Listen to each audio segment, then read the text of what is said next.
સમર્થનમાં કોંગ્રેસ દ્વારા વજ્રવાણીથી દ્વારકા સુધીની જે રેલી કાઢવામાં આવી છે, જેમાં વીજ થાંભલાનો વિરોધ કરવામાં આવી રહ્યો છે. સરકારના પેટનું પાણી નથી હલી રહ્યું ને આને લઈને હવે કિસાન સેલના નેતા પાલ આંબલિયાએ શું કહ્યું, વિગતે વાત કરીએ. વૈષ્ણવજન તો તેને કહીએ જે પીડ પરાઈ જાનાને રે. દર્શક મિત્રો, નવજીવન ન્યૂઝમાં આપનું સ્વાગત છે. હું છું ફૈઝાન. વાત કરીએ તો ખેડૂતોને લઈને કોંગ્રેસ લડી લેવાના મૂડમાં દેખાઈ રહી છે.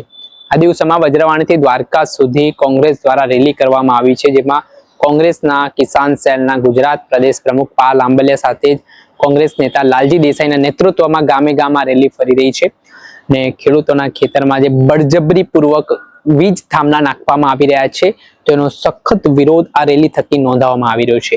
ત્યારે મામલાને લઈને કોંગ્રેસ નેતા પાલ આંબલિયાનું નિવેદન સામે આવ્યું છે. આમાં સરકાર જે વિચારણા કરી રહી છે, જે કેબિનેટ બેઠકોની મિટિંગો મળી રહી છે, તેમાં મોટી મોટી મોંઘી થાળીઓ જમવામાં આવે છે અને નિર્ણય લેવાની વાત ખેડૂતોના હિતમાં હોય તો ઠાગા ઠૈયા કરવામાં આવી રહ્યો છે. જે મામલે પાલ આંબલિયાને ગુસ્સો આવ્યો છે, શું કહ્યું છે તેમણે તે સામે.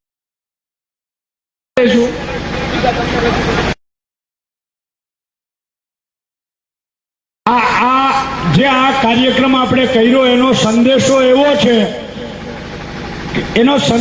એવો છે કે સરકાર છેલ્લા 3-4 મહિનાથી એમ કહે છે કે આ વીજ લાઈનોના પ્રશ્ને સરકાર પોલિસી બનાવે છે. ત્યારે આપણે આજે આમાં બહુ ખૂબ સમજવા જેવી વાત છે. પોલિસી બનાવવાના નામે આજે રવિવાર છે, આવતીકાલે સોમવાર છે ને પરમ દિવસે મંગળવાર છે. મંગળવારના દિવસે સરકાર ફરીથી એક કેબિનેટની બેઠક બોલાવશે. 1000-2000 રૂપિયાની થાળી જમશે અને એ જમ્યા પછી ફરીથી પોલિસીમાં શું આવશે? ખોઈદો ડુંગર અને નીકળો ઉંદર. કંઈ કરતા કંઈ નિર્ણય સરકાર કરશે નહીં. એટલે દર વખતે સરકાર આવી રીતે કેબિનેટની બેઠકો કરે, નિર્ણયો કરવા માટે બેઠકો કરે, એટલે જ્યાં અદાણી ને અંબાણીના થાંભલાવાળી વીજ કંપનીઓ છે ને, એના ઉપર દબાણ ઊભું થાય એટલે એના હપ્તા વધી જાય સરકારના, એના ભાજપનો ચૂંટણી ફંડ વધી જાય, ભાજપના મંત્રીઓ ધારાસભ્યોના આ થાંભલાઓના કોન્ટ્રાક્ટ નક્કી થઈ જાય. એટલે આપણે આ નીચે જે આગ લગાવી એ કેબિનેટની બેઠકો રૂપી તાપ કે આગ છે, જે આગથી કંપનીઓવાળા દબાણમાં આવે અને એ લોકોના પાછા રોટલા હાજા થાય. આપણી જે ખીચડી રહ્યા, આ તમે મને કહો બેનો, મારે તમને પૂછવું છે, હાથ ઊંચો કરીને કહેજો, આ આગથી આ ખીચડી પાકે ખરી કોઈ દી? હાથ ઊંચો કરીને મોટા અવાજે કહો, આ આગથી આ ખીચડી પાકે ખરી કોઈ દી? તો આ રીતે આપણી ખીચડી જે આ પોલિસી છે, એ પોલિસીની ખીચડી આટલી ઊંચી છે અને આગ અહીંયા નીચે લાગે છે. આમાંથી આપણે સમજવાનું છે કે આ સરકાર આપણા માટે છે નહીં.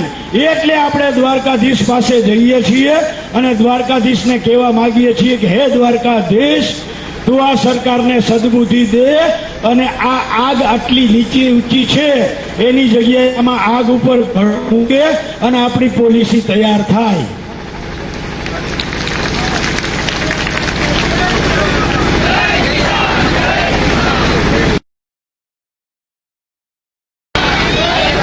લાલજીભાઈ દેસાઈ, ભલે ગળું બેહી ગયું પણ 2 મિનિટ તો વાત કરવાની રહે. લાલજીભાઈ આવો મેદાનમાં. જે આપે સાંભળ્યા હતા કોંગ્રેસ નેતા પાલ આંબલિયા. હાલ તેમનું નિવેદન સામે આવ્યું છે અને કોંગ્રેસ દ્વારા જે રેલી કાઢવામાં આવી છે, જેમાં ખેડૂતોના સમર્થનમાં આ રેલી વીજ થાંભલા મુદ્દે સરકારને રેલો આવે તે માટેની છે. હવે જોવાનું રહ્યું કે સરકાર ખરેખર ક્યારે સંવેદનશીલ બને છે, ક્યારે ખેડૂતોના હિતમાં નિર્ણય લે છે. દર્શક મિત્રો, આવા જ વિડીયો જોવા માટે તમારી નવજીવન ન્યૂઝ જોતા રહો, લાઈક કરો, શેર કરો.